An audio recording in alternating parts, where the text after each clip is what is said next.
This is Radio Cycling.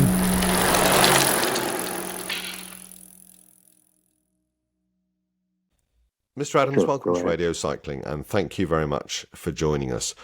The last 6 weeks have obviously been a very difficult period for yourself and for Israel-PremierTech. Can you outline what the team has been doing during this period? It's we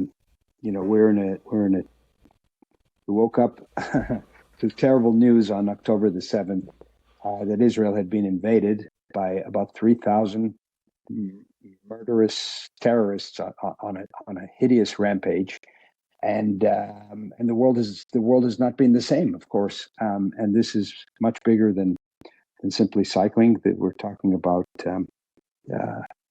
terrible loss of life, torture, mutilation, hideous display of terrorism, and we're fighting for our lives now, and we're at war with Hamas in Gaza, and so cycling seems pretty small at the moment.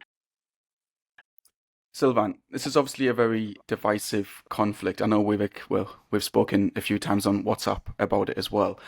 Have you had an open dialogue with the riders and the staff members of the team? Because, as you know, this conflict causes arguments. What would happen, for instance, if a rider said that they didn't feel comfortable riding for the team given the current war that is happening?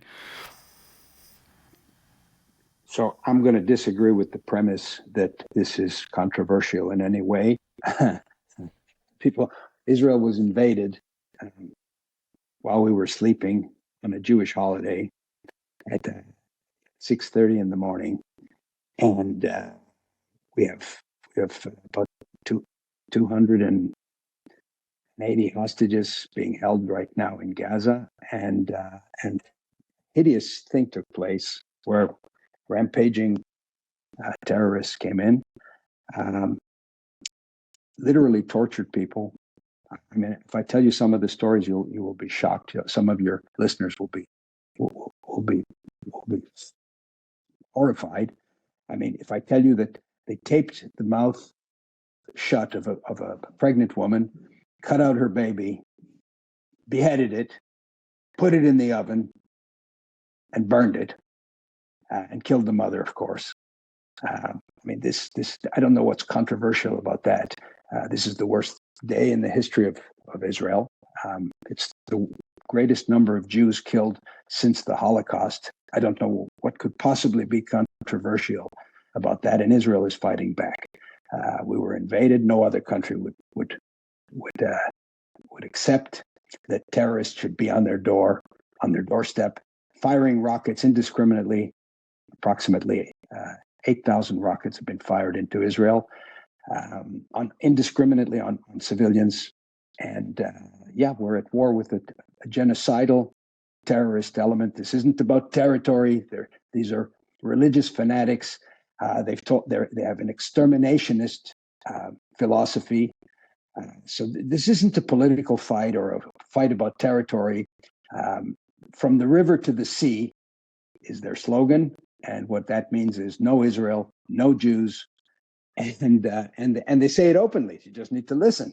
So, with respect to your question about riders who wouldn't want to ride for a country with the name Israel in it, well, I mean, I think everybody knows who we are and what we are, and so if they had a problem to ride for Israel, I guess they wouldn't be on the team. So, no, I haven't heard a peep from anybody about this, other than some sympathetic messages that I've personally received from around the cycling world, including from members of the team.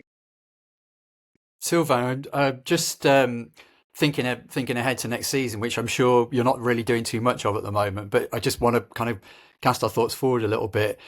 I mean, there are sure to be concerns about the security of your riders and staff at races. I'm just wondering, are you thinking about deploying more security? Have you spoken to the UCI about this and race organisers?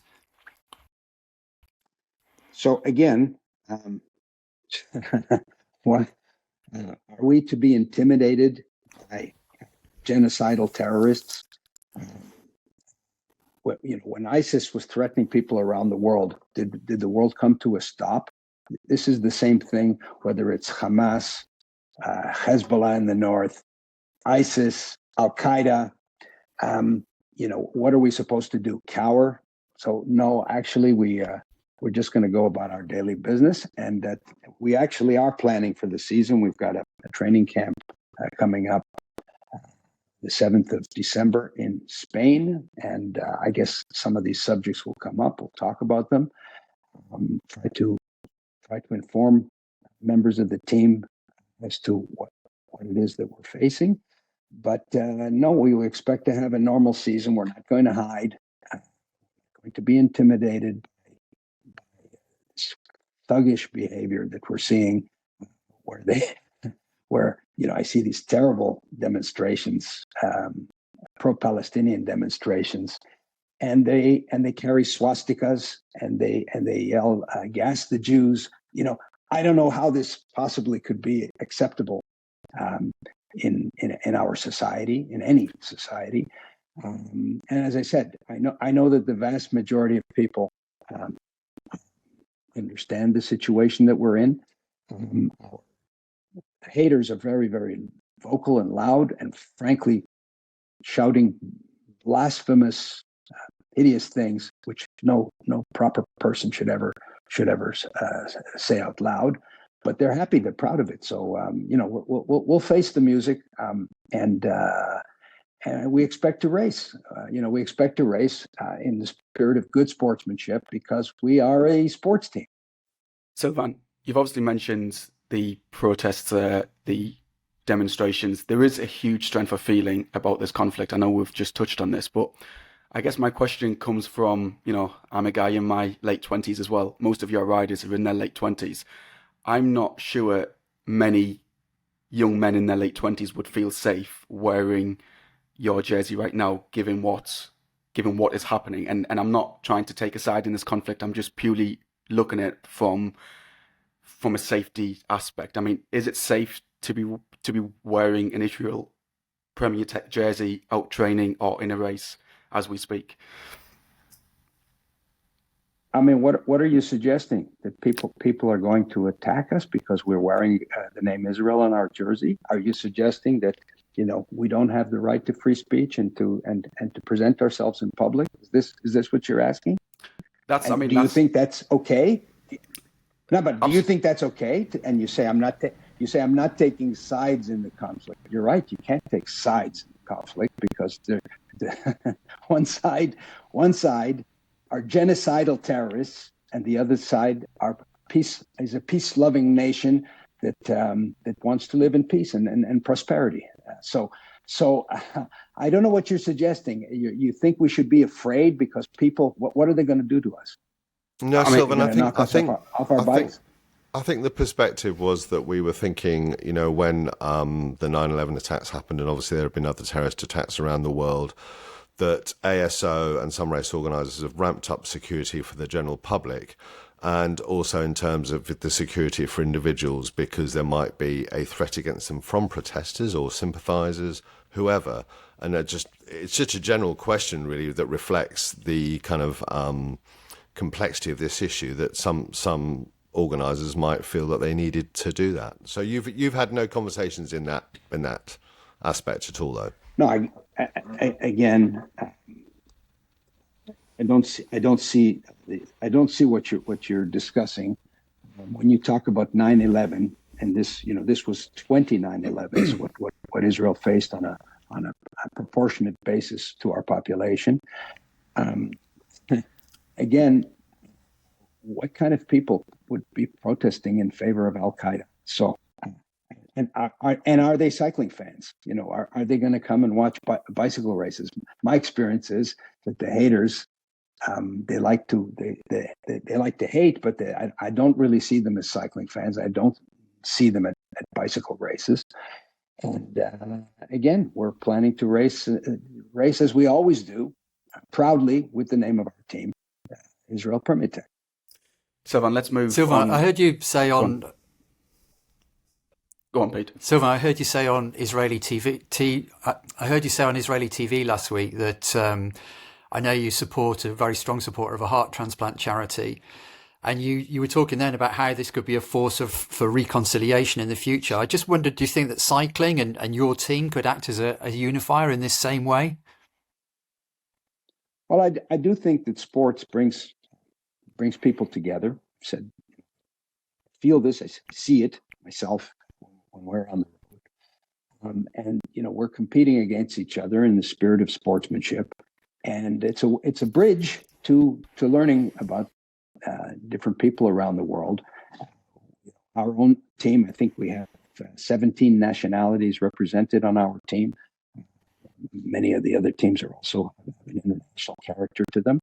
And I do see that sports is a force for good. We hold Olympic Games between countries, practicing very healthy nationalism, supporting their home nations in the quest for sporting victories.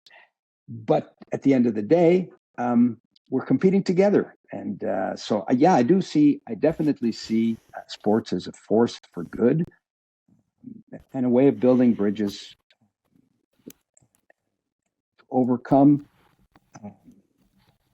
blind hatred, which really has no place in the sporting world.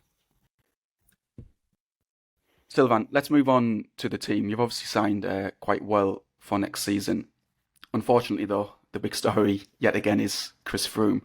I'm sure you've seen his recent comments about his bike setup. What are your thoughts on this? And I guess, what are the plans for Chris as well next season? Is he going to be competitive in these big races again? Is he going to do another Grand Tour, maybe the Giro, the Tour? How do you see Chris fitting into the team next season? Yeah, listen, I think people are seeing Chris's comments about his bicycle position and setup. And, does it sound logical that somebody who was winning Grand Tours, he had won 7 Grand Tours, including 4 Tours de France, that, he's claiming that his saddle position is off by a centimeter or whatever he's saying? Does that sound credible for a guy who's getting dropped? Not even on the last climbs of races, but, early climbs in races. And I leave that for Chris's fans and for the cycling public to judge. We've been very generous with Chris in terms of trying to help him, trying to give him best possible equipment, the best possible conditions. And just like last year, we're going to be sitting down in December at the December camp, and we're going to plot out a racing calendar for him. And he will, if he wants to race in a Grand Tour, he will have to meet certain criteria and be one of the best, 8 members of our team to go to a Grand Tour. So right now, I haven't seen any results from Chris that indicate that he's at that level, but he's very determined. And if he meets, if he's able to get into races and prove himself to be a relevant force in a race, we're not even talking about winning Grand Tours anymore. We're not even talking. I don't even think we're talking about podiums at a Grand Tour. We're talking about being a useful member of a Grand Tour team. If he's able to demonstrate that he has that level, sure, he'll have every opportunity the same way as other riders on the team. If he doesn't meet that level, he can talk about his bike position till the cows come home. That's still not going to earn him a spot on a Grand Tour team. His legs are going to have to speak to that. So, I know you and I spoke about Chris a lot in July. Have you spoken with him much? Because obviously, when we did speak, that created quite the story. Have you had regular conversations with Chris? Have you spoken about next year with him, or is the conversation between you two quite muted? No, it's not muted. We don't. There's no rift there. We get along very well. It's no problem. And again, when you asked me some questions last July, as I told you, you asked me fair questions, and I gave you frank and honest answers. So This isn't a criticism of Chris. He is a great champion. I told you that at the time. He's still the greatest Grand Tour rider of this generation. He just, we can't be looking back at what he did 10 years ago when we're selecting the tour team for 2023 or 2024. So I certainly hope that Chris finds his form, but he's got to prove himself. And, he may not. I think he understands that. It's if he doesn't have the level, well, he's just not going to race in any more Grand Tours, and it's as simple as that. So no, we don't have a rift. We do speak to each other from time to time. I'm going to see him at the camp. We get along just fine. Again, the headlines of the stories that came out were frankly more inflammatory than the actual content of our discussion. I've never been disrespectful towards Chris, but this is where he's a professional athlete, and we can't be looking back at what he did in the past. We have to be looking to the future and seeing what he's able to deliver right now. Absolutely. So we're near the end of our time, but let's return before we say goodbye to the conflict in Gaza. I was interested to hear what you said about the protesters, but do you think it's possible, Sylvan, for people on the protest marches who've both been appalled and horrified by what Hamas did on the 7th of October to also question the ethics of Israeli military action? I'm going to say that Israel has the most moral army in the entire world. We do not wish to see any harm done to civilians in Gaza. As a matter of fact, we've created evacuation corridors for the civilian population, and guess who's guarding those corridors? Because Hamas is threatening them when they try to evacuate. Hamas is threatening the people. So guess who's guarding the evacuation corridors? Israeli soldiers under fire, taking incoming rounds while they're trying to chaperone fleeing civilian populations. I see also that there's a whole discussion of the numbers of civilian casualties, and I've seen numbers like 11,000. Of course, where do these numbers come from? They come from the Gaza Ministry of Health. So what is the Gaza Ministry of Health? It's a branch of Hamas. These are the same people. If you remember this, the supposed incident where Israel supposedly bombed a hospital in Gaza and killed 500 people. So let's deconstruct what actually took place. The hospital wasn't hit at all. It was a parking lot next to a hospital, and not 500 people were killed, but maybe 5 or 6 people were killed. And finally, it turned out that it was a misfired rocket from Islamic Jihad that was the culprit. So why would we get our information from the Hamas Ministry of Health? Did we ask ISIS or Al Qaeda for casualty information during our conflict when the United States was in Mosul?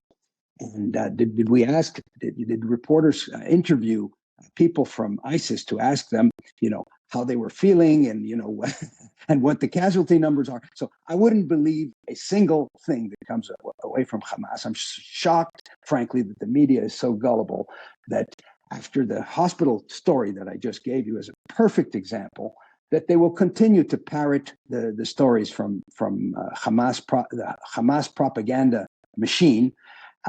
So on top of their barbarous acts, they're distorting history. And I encourage people to learn about geography and history and study, if they want to study this conflict. Israel left Gaza. There's no occupation of Gaza. We left in 2005. But so people, chant I think a lot of people from the river to the sea. From the river to the sea means no Jews should be allowed. And they've interviewed the people. They've interviewed the leaders of Hamas, and they express their desire to basically slaughter all Jews all over the world. I Anti-Semitic, genocidal. think a lot of people. I think a lot of people accept that there is misinformation at times like this, and especially during a conflict as bitter as this. But are you saying then that the Israeli government and Israeli military have not been attacking Palestinian hospitals? Okay, so let's understand what, it's a loaded question. We are not attacking hospitals, correct. That is absolutely correct. But okay. They have a complex you are not attacking tunnel system. hospitals. We are not attacking hospitals, but let me answer your question. Right underneath the Shifa hospital, the biggest hospital in Gaza City, is the headquarters of Hamas. They put themselves into a very complex tunnel network with tunnels the size of the New York subway, okay, or the tube in London. And so they've got a city underneath Gaza, and right underneath the hospital is their headquarters. So they're holding our hostages somewhere in this tunnel network, and we need to root them out. They've been planning this attack for about 2 years. They took information. Israel has been allowing about 20,000 Gazans to come and work in Israel, and so they came back, and Hamas got the information, got maps from the workers who'd been working in these communities, and so they knew every inch of the territory in Israel when they invaded. They knew how to block the roads when they knew that this concert was being held.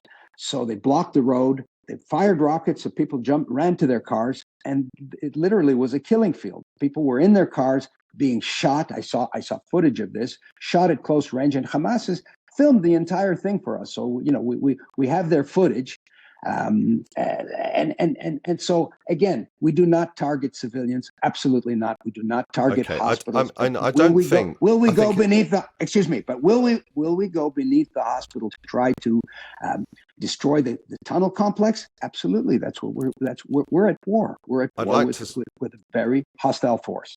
I'd just like to say on behalf of all of us on the pod that we're not for a minute defending the appalling and horrific behaviour of Hamas in any way, shape or form. I think what we're asking is, do two wrongs make a right? Because it feels to some people around the world that Israel is doubling down on the horrors of the initial attack.